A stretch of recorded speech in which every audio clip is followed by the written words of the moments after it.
Nice to see you.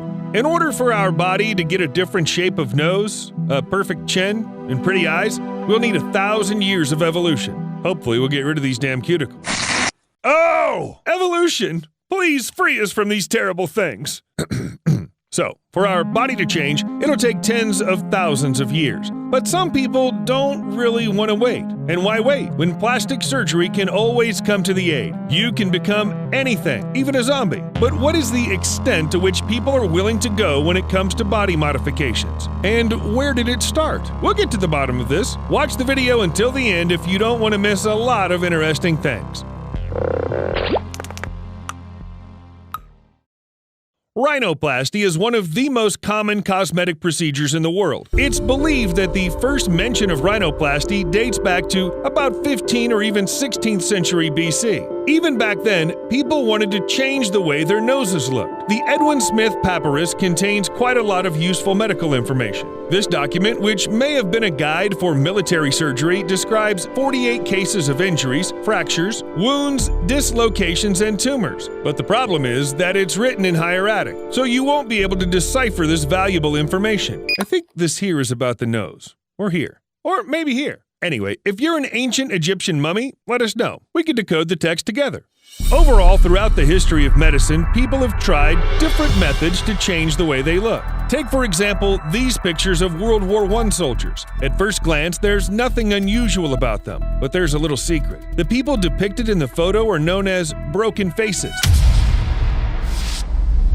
This term was coined in France to describe facially disfigured servicemen. The steel helmets that were introduced in 1915 saved many lives, but the war still left them mutilated. The famous Battle of the Somme, one of the biggest battles of World War I, is believed to have killed and injured more than 1 million people. Many of the survivors were disfigured. This book about plastic surgery was published after the war. It describes innovative techniques of suturing and skin transplantation. At that time, no one could even dream about plastic surgery. Nevertheless, the methods used were incredibly cool back then. Still, some cases were beyond the capabilities of even the best plastic surgeons of the time. Luckily, sculptors came to the rescue. The first people to help soldiers were Frances Derwent Wood and Anna Coleman Ladd. Anna created masks using photographs taken before the injury so that soldiers could literally get their faces back. First, the cast was applied to the patient's face to recreate the cheekbones, the face shape, or the eye sockets. Then a full or partial mask of galvanized copper was made. Then Anna painted the cast with colors chosen to match the patient's face. Unfortunately, the masks were very fragile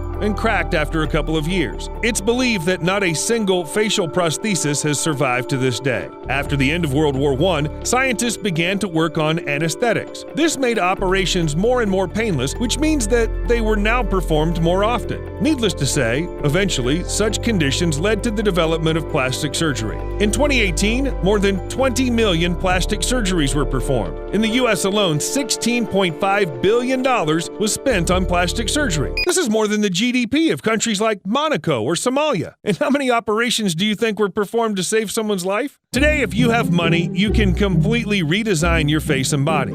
People usually change their nose, remove some moles, remake their chin, or eliminate things they don't like. But some people are so dissatisfied with their appearance that they just can't stop. After the first operation, they do another one, and then another one, and then another one, and so on. And sometimes they go too far. One of the most famous examples of such an obsession with plastic surgery is Jocelyn Wildenstein. The American socialite was born in 1940, dated several rich men, and was married to a billionaire. Close the camera! It's known that he loved cats, so Jocelyn wanted to make her face more cat-like with the help of plastic surgery. But the result was, well, she does vaguely resemble a cat. By the way, she denied undergoing surgery. In her own words, she looked like that thanks to her Swiss origin. Who would have thought that Cats was filmed in Geneva? We wake up, we eat, we love, we sleep, we magnifique.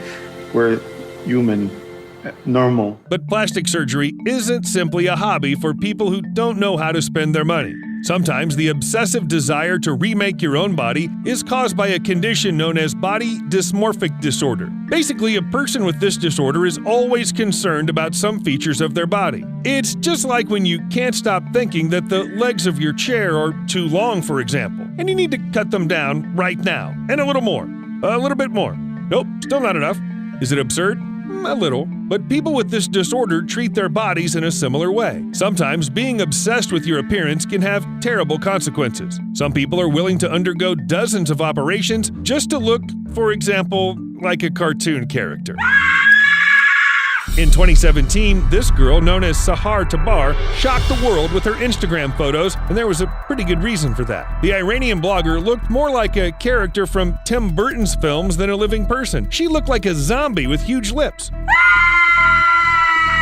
According to some rumors on the internet, the girl was obsessed with Angelina Jolie, and to imitate her favorite actress, had already undergone 50 plastic surgeries, and she'd also lost 40 kilograms. For some time, Tabar supported this legend and kept posting scary pictures. But later, the blogger confessed that the images were made using makeup and editing. In reality, the girl does not look like a zombie or like Jolie. Well, she really had plastic surgeries, but only 3 times. She had a nose job, Botox, and liposuction. A classic combo. But it seems the girl's prank was not appreciated by everyone. She's now in prison, although the charges seem to have little to do with her zombie look. The transformation of Sahar Tabar was just a trick to get more followers, but there are people on our crazy planet who are really ready to turn themselves into fictional characters and spend a fortune on it.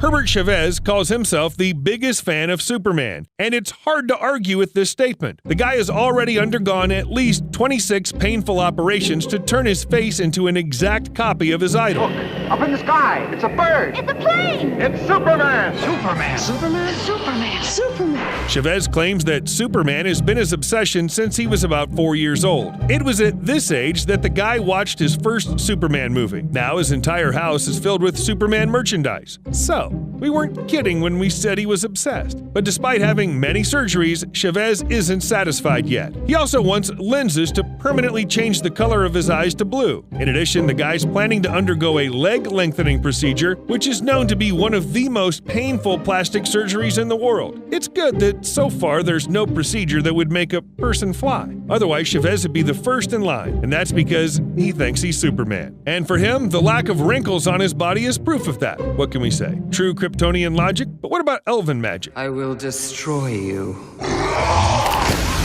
Luis Padron calls himself Plastic Prince and Moon Dreamer, and he does look like a prince. To look like a fantasy character, Luis has spent at least $50,000 on plastic surgery. Padron underwent cheek liposuction, and he also got a nose job. Several laser hair removal procedures changed the shape of his lips and forehead with fillers, and changed his hair growth line. And yes, he also changed the shape of his ears, because elves have to have pointy ears, right? I thought I'd die fighting side by side with an elf. What about side by side with a friend? Luis even changed the color of his eyes, but he didn't like how it turned out. In other words, he needs to keep changing his appearance to get closer to his dream. Perhaps he plans to sail to Valinor or something like that. There he will definitely be very welcome.